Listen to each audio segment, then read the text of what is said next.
As we've discussed in the past several videos, many physiological functions are very dependent on the activation of an enzyme. And we'll see a lot more examples of this as we move through the rest of the course content.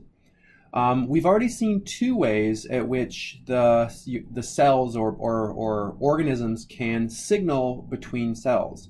One was a G protein-coupled receptor, right, our GPCRs, and the other one was the receptor tyrosine kinases. And in both cases, what we note here is that these are energy-dependent processes.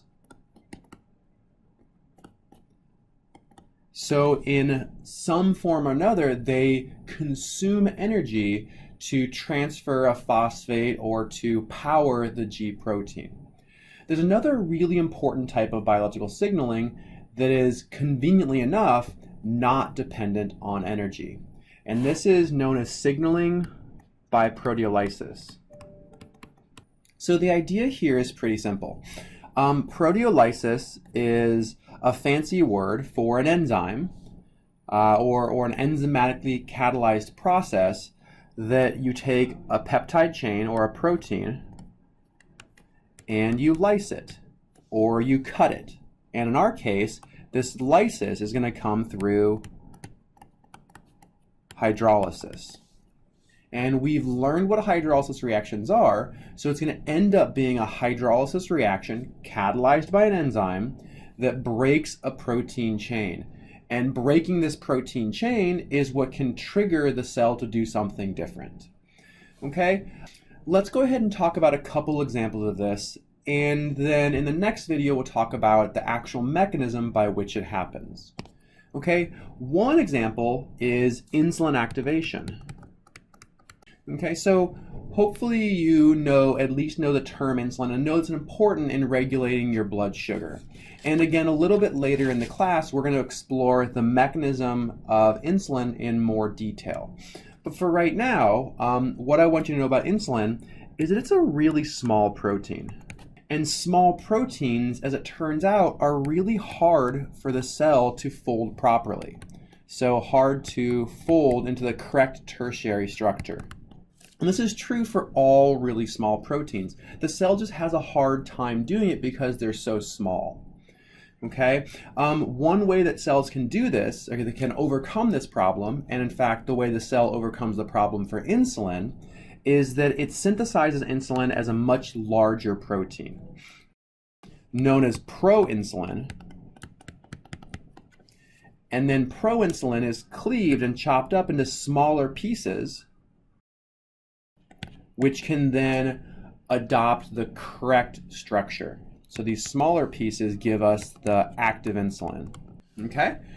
So that's one kind of generic but important example of signaling by proteolysis.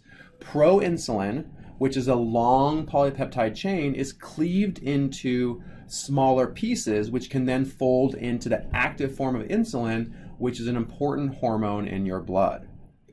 Okay, another really good example is digestive enzymes. So, as the name suggests, these are enzymes that are important in digesting the food that you eat. Okay, and as it turns out, each of these digestive enzymes are proteases by themselves. Okay, so a protease is an enzyme that hydrolyzes peptide backbones. So this degrades proteins. Okay, so if we think about how proteases play an important role in digestion, well, think about eating anything that has protein in it, right? We've learned that proteins are large molecules that are folded into fairly compact structures. So your body does not have a way of taking entire proteins and moving them into your bloodstream to be used for building your own proteins or for building energy. Instead, these larger proteins have to be broken down into much smaller pieces, oftentimes all the way down to the individual amino acid. Okay, this happens really kind of in two ways. One way that we can digest proteins is the fact that they're exposed to the really acidic environment in your stomach. So the hydrochloric acid in your stomach can actually help to break down proteins, certainly by denaturing them. The other really important way is that we have these proteases that are responsible for degrading those proteins into much smaller pieces.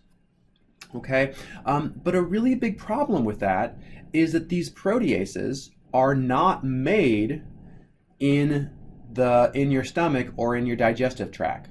Instead, many of them are made in the pancreas, which is close by, but nonetheless, they're made in the pancreas. So there has to be a way of preventing these digestive enzymes from degrading proteins that are naturally present in the pancreas that need to be in the pancreas. So in the pancreas, we make these as what are called zymogens. So zymogens are these digestive enzymes that are synthesized with longer chunks on them, which prevent the activity. So they're synthesized as proteins that are folded properly but inactive. So these are inactive folded enzymes, and they're activated by the action of a protease. Okay, let's go ahead and just talk about one fairly basic example, but it's really important in how your digestive system works. Okay, so let's say that we have the pancreas over here. And over here, we have the small intestine. Okay, so present in the small intestine are these membrane-anchored enzymes called enterokinase. So enterokinase are enzymes that are responsible for hydrolyzing the backbone of enzymes made in the pancreas. Okay, so in the pancreas, we synthesize trypsinogen.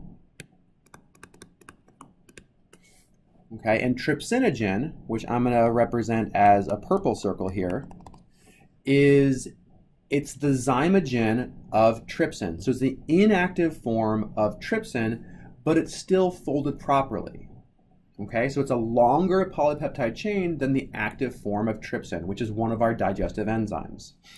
So the idea here is that this enzyme, trypsinogen, is shuttled from the pancreas into the small intestine, where it interacts with this enzyme enterokinase. And enterokinase can then convert trypsinogen into the active form of the digestive enzyme trypsin. So trypsin is active.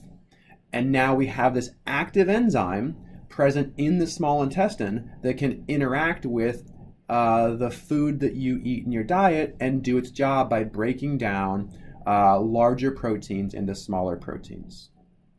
Okay, trypsin is not the only digestive enzyme that's activated in a way like this. Another one is related. It's called chymotrypsin. Chymotrypsin is also synthesized in the pancreas in the form of chymotrypsinogen, so a zymogen of chymotrypsin.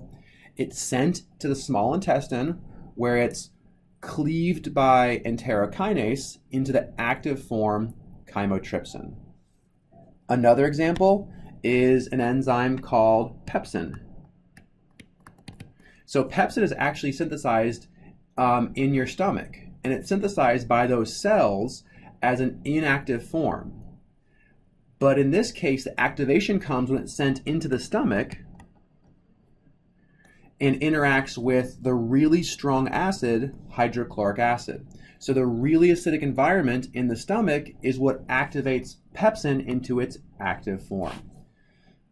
So again, the really important thing to take home from all of this is that this is a signaling process that happens in many places in your body. It plays very important roles, and the beauty of it is that it's an energy independent process.